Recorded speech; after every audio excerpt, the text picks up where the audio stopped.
میرا نام احمد ہے۔ میرے ابو کا بچپن میں ہی انتقال ہو گیا تھا۔ جب میری عمر 26 سال کی ہوئی تو میری امی نے ایک دن مجھ سے بہت ہی عجیب بات کہی، جسے سن کر میں کافی حیران ہو گیا تھا۔ میری امی نے مجھے کہا کہ وہ میری شادی کرنا چاہتی ہیں اور میرے لیے انہوں نے لڑکی بھی تلاش کر لی ہے۔ ایک دم سے یہ سب باتیں سن کر میں کافی الجھ سا گیا تھا، کیونکہ میں اس شادی کے لیے بالکل بھی تیار نہیں تھا۔ میں نے اپنی امی کو ہچکچاتے ہوئے منع کر دیا اور کہا کہ مجھے کچھ وقت چاہیے۔ امی پہلے تو افسردہ ہو گئیں، مگر پھر امی نے میری بات مان لی۔ میں بہت حیران تھا کہ امی نے مجھے لڑکی کے بارے میں بتایا بھی نہیں تھا اور صرف یہی کہا تھا جو بھی لڑکی ہے وہ تمہیں بہت پسند آئے گی۔ میں سارا دن اسی بارے میں سوچتا رہا کہ رات ہوگی۔ رات کو میں اپنے کمرے میں لیٹا ہوا تھا کہ میری چھوٹی بہن بھاگتی ہوئی اندر آئی۔ اس کا سانس پھولا ہوا تھا۔ اس کی یہ حالت دیکھ کر میں گھبرا گیا اور پوچھا کہ گڑیا کیا ہوا ہے۔ اس نے جو خبر مجھے سنائی وہ سن کر میری روح لرز گئی۔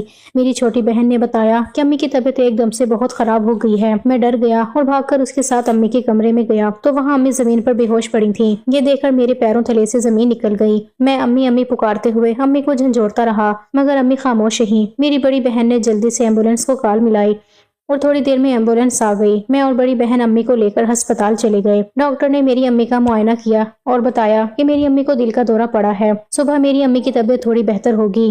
ڈاکٹر نے ہمیں کہا تھا کہ ہم امی کو پریشانی یا ٹینشن نہیں دیں گے، کیونکہ ان کو پھر سے دل کا دورہ بھی پڑ سکتا ہے۔ ہم سب امی کی خدمت کرنے لگے۔ پھر ایک دم امی نے میرے سر پر ہاتھ رکھا اور کہنے لگی کہ بیٹا، میری زندگی نہ جانے کتنی باقی ہے، میری حالت ٹھیک نہیں ہے، میں چاہتی ہوں تم میرے مرنے سے پہلے ہی شادی کر لو۔ میں تمہیں شادی شدہ دیکھ کر چین سے مرنا چاہتی ہوں۔ اب تو انکار کرنے کا سوال ہی پیدا نہیں ہوتا تھا۔ میں نے اس باب میں سر ہلا دیا۔ پھر امی بولی کہ بیٹا، تم اس لڑکی سے شادی کرو گے جس کا میں نے تم سے کہا تھا۔ میں نے ہاں کر دی اور پھر اس رات ہسپتال میں ہم سے ملنے ایک لڑکی آئی تھی جس نے نکاب کر رکھا تھا۔ پھر امی نے ایک مولوی صاحب کو بھی بلایا اور یوں ہسپتال میں میرا اس نکاب والی لڑکی سے نکاح کروا دیا گیا اور ہسپتال میں سب کو کھجور وغیرہ تقسیم کر دی اور وہاں یہ سب دیکھ کر بہت حیران تھے۔ ایسا لگ رہا تھا جیسے ہسپتال میں پہلی دفعہ کسی کا ایسے نکاح ہوا ہے۔ نکاح کے بعد امی نے مجھے کہا کہ اپنی بیوی کو لے کر گھر چلے جاؤ اور تمہاری بہنیں میرے پاس ہسپتال رک جائیں گی۔ میں شادی سے خوش تو نہیں تھا، لیکن اپنی بیوی کا چہرہ دیکھنے کے لیے بہت بےتاب تھا۔ میری بہنیں امی کے پاس رک گئیں اور ہم گھر آ گئے۔ میری بیوی گھونگھٹ اوڑھے بیٹھی تھی۔ جب میں کمرے میں پہنچا اور مسکراتے ہوئے جو ہی اس کا گھونگھٹ اٹھایا تو اس کا چہرہ دیکھ کر میرے پیروں تلے سے زمین نکل گئی۔ میرے سامنے جو میری بیوی بیٹھی تھی وہ عمر میں مجھ سے تقریباً 7 سال بڑی تھی۔ میں 26 سال کا نوجوان لڑکا اور وہ 33 سال کی تھی۔ نہ تو وہ اتنی خوبصورت تھی کہ میں دیکھتا رہ جاتا اور نہ ہی وہ اتنی بد شکل تھی، بس سانولے رنگ کی تھی۔ یہ سب دیکھ کر میں گھبرا گیا اور فوراً کمرے سے باہر چلا گیا۔ ساری رات میں گھر سے باہر رہا اور یہی سوچتا رہا کہ میری ماں نے میرے ساتھ ایسا کیوں کیا، اتنی عام سی لڑکی سے میری شادی کروا دی۔ 2 دن بعد میری ماں ہسپتال سے گھر آئی اور امی کی طبیعت خراب تھی اور اسی لیے میں نے امی سے کسی قسم کا کوئی شکوہ نہیں کیا اور گھر آ گیا اور اپنی بیوی کے ساتھ ایسے ہی رہنے لگا جیسے عام میاں بیوی رہا کرتے ہیں۔ میری بیوی مجھے پسند تو نہیں تھی، مگر وہ بہت ہی اچھی تھی۔ کچھ ہی دن میں اس نے اپنی سلیقہ شواری اور عاجزی سے میرا دل جیتنا شروع کر دیا تھا۔ وہ میرے لیے وقت پر کھانا لاتی، میں گھر آتا تو پانی پلاتی، میرے کپڑے وقت پر دھوتی اور استری کر دیا کرتی، سارے گھر کے کام باقاعدگی سے کیا کرتی، میری ماں اور میری بہنوں کا بھی خیال رکھتی۔ مجھے اب آہستہ آہستہ میری بیوی تھوڑی اچھی لگنے لگ گئی تھی۔ مجھے اس بات کا غصہ تھا کہ وہ مجھ سے 7 سال بڑی ہے۔ میں نے کبھی اسے بیوی کی نگاہ سے نہیں دیکھا تھا، مگر وہ جس طرح میرا خیال رکھتی مجھے اچھی لگتی۔ میں شروع میں تو اس سے غصے میں بات چیت کیا کرتا اور ہر وقت ڈانٹتا رہتا، مگر پھر میرے لہجے میں آہستہ آہستہ بہتری آنے لگی اور یوں ہماری شادی کو 2 ماہ گزر گئے۔ وقت گزرنے لگ گیا تھا۔ ایک دن میں سویا ہوا تھا جب مجھے رونے کی آواز آئی تو میں حیران رہ گیا۔ یہ آواز باتھ روم سے آ رہی تھی۔ میں پریشان تھا کہ رات کے اس وقت باتھ روم میں کون رو رہا ہے۔ میں نے دروازے پر دستک دی تو تھوڑی دیر بعد میری بیوی باتھ روم سے باہر آ گئی اور میں نے اس سے پوچھا کہ اندر تم رو رہی تھی؟ تو کہنے لگی نہیں، میں تو نہیں رو رہی تھی، آپ کو کوئی غلط فہمی ہوئی ہوگی، لیکن مجھے یقین تھا کہ وہ سچ میں رو رہی تھی۔ ایسے ہی دن گزرتے جا رہے تھے کہ میں اپنی بیوی کو اکثر روتا ہوا دیکھا کرتا تھا اور جب اسے رونے کی وجہ پوچھتا تو وہ مجھے کچھ نہ بتاتی، وہ جھوٹ بولتی کہ میں نہیں رو رہی۔ یہ چیز مجھے بہت پریشان کرتی تھی کہ میری بیوی کیوں روتی ہے۔ میں یہ وجہ جاننا چاہتا تھا۔ ایک دن میں کام سے گھر واپس آیا تو میں نے دیکھا کہ میری آپا میری بیوی کو بہت ڈانٹ رہی ہے اور صرف ڈانٹ نہیں رہی بلکہ تھپڑ بھی مارا ہے۔ یہ سارا منظر میں نے اپنی آنکھوں سے دیکھا تھا۔ آپا میری بیوی کو کہہ رہی تھی کہ تم منحوس ہو، تم جیسی بدصورت عورت کی وجہ سے ہمارا گھر برباد ہو گیا، ہمارے بھائی کو اور بھی خوبصورت لڑکی مل سکتی تھی۔ میں فوراً آپا سے بول پڑا کہ آپا آپ یہ سب کیا کر رہی ہیں اور اس شادی میں اس کی کیا غلطی ہے۔ پھر میں ہاتھ پکڑ کر اپنی بیوی کو کمرے میں لے آیا۔ اب ایسا اکثر ہونے لگا تھا۔ میری بہنیں میری بیوی کو اکثر ڈانٹا کرتی اور پھر مجھے علم ہوا کہ میری بیوی کیوں روتی ہے۔ مجھے اپنی بیوی سے بہت ہمدردی ہونے لگی تھی۔ میں اکثر اپنی بہنوں سے اپنی بیوی کے لیے لڑ پڑتا۔ وقت ایسے ہی گزرتا چلا جا رہا تھا۔ میں اپنی بہنوں سے بیوی کے لیے لڑتا تو وہ میری بیوی کے خلاف باتیں کر کے میرا دماغ واش کرتی۔ میری بہنیں میری بیوی کی ایسی ایسی برائیاں کرتی کہ مجھے اپنی بیوی پر غصہ آنے لگتا۔ مجھے نہیں پتا تھا کہ میری بہنیں سچ کہتی ہیں یا جھوٹ، لیکن مجھے ان پر یقین تھا، اور میری ماں نے بھی میری بیوی کے خلاف مجھے اکسانا شروع کر دیا۔ جب ماں نے میری بیوی کی برائی کی تو مجھے یقین ہو گیا کہ کھوٹ میری بیوی کے اندر ہی ہے۔ اس رات میں نے اپنی بیوی کو بہت ڈانٹا۔ مجھے دکھ تو ہوا تھا، مگر کیا کرتا۔ ماں نے شکایت کی تھی، وہ چپ چاپ بیٹھی میری ڈانٹ سہتی رہی۔ وقت گزرتا جا رہا تھا اور میری بیوی کے خلاف میری بہنوں کی شکایتیں بڑھنے لگیں۔ میں بھی اب اپنی بیوی سے تنگ آ گیا تھا۔ میں اس سے کم ہی بات چیت کیا کرتا۔ وہ میرے لیے کھانا لاتی تو میں جان بوجھ کر کھانے میں کوئی نہ کوئی کمی نکال کر اسے ڈانٹ دیتا۔ کوئی بھی کام کرتی تو میں اسے فضول میں غصے میں ڈانٹ دیا کرتا۔ مختصر یہ کہ میں اپنی بیوی سے اب تنگ آ گیا تھا۔ ایک دن میری آپی میرے پاس آئی اور انہوں نے آ کر مجھ سے بہت ہی عجیب بات کہی، جسے سن کر مجھ پر سخت طاری ہو گیا۔ آپی نے کہا کہ تم اپنی بیوی کو طلاق دے دو۔ یہ سن کر میرے ذہن معاف ہو گیا تھا۔ میں نے آپی سے کہا کہ میں ایسا کیسے کر سکتا ہوں آپی نے مجھے کہا کہ وہ امی کو منا لیں گی اور میری شادی اپنی سہیلی سے کر دیں گی۔ میں پہلے تو نہیں مانا، مگر 3 دن بعد آپی نے مجھے کہا کہ انہوں نے امی کو منا لیا ہے۔ اب میں راضی تو ہو گیا تھا، مگر یوں ہی طلاق کیسے دے سکتا تھا۔ پھر ایک دن میری بیوی میرے لیے کھانا پکا کر لائی۔ کھانے میں نمک تھوڑا زیادہ تھا۔ میں نے سوچ رکھا تھا کہ آج نمک زیادہ ہونے کا بہانہ بنا کر اپنی بیوی کو ڈانٹوں گا اور طلاق دے دوں گا۔ میں نے اسے ڈانٹنا شروع کر دیا، لیکن جو ہی میں اسے طلاق دینے لگا، ہمارے ہمسائے میری بیوی کے رونے اور چیخنے کی آوازیں سن کر وہاں آ گئے۔ انہوں نے پولیس کو بھی بلا لیا تھا۔ یوں میں اپنی بیوی کو طلاق دینے سے رک گیا۔ مجھے تھانے لے جایا گیا۔ پھر معاملے کو پولیس نے سلجھا دیا اور میری بیوی نے بھی مجھ سے معافی مانگی، حالانکہ اس کی غلطی تو نہیں تھی۔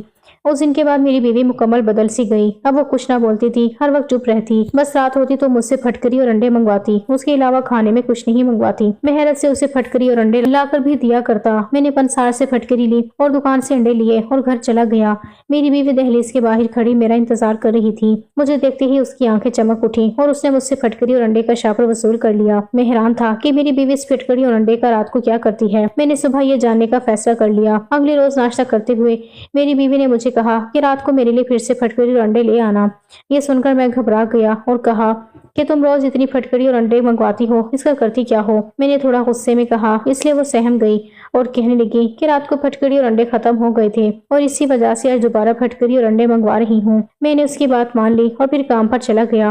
اگلے روز میں دوبارہ اپنی بیوی کے لیے پھٹکری اور انڈے لے کر آیا اور اسے اپنے ہاتھوں سے اسے تھما دیا اور اپنے کمرے میں آ گیا۔ لیکن حیرت کا جھٹکا مجھے تب لگا جب اگلے دن میری بیوی نے پھر مجھ سے یہ کہا کہ پلیز آج رات بھی مجھے پنسار سے پھٹکری اور دکان سے انڈے لا دیجیے گا۔ میں نے پھر سے پوچھا کہ جو پھٹکری اور انڈے کل لا کر دیے تھے وہ کہاں ہیں؟ تو کہنے لگی کہ استعمال کر لی اور انڈے گر کر ٹوٹ گئے تھے۔ میں بہت حیران تھا کہ پچھلے کچھ دنوں میں اتنی پھٹکری اور انڈوں کا اس نے ایسا کیا کیا تھا۔ اتنا تو ایک انسان بھی سالوں میں استعمال کرے ختم نہیں ہوتا، اور انڈوں کا کیا کرتی ہوگی؟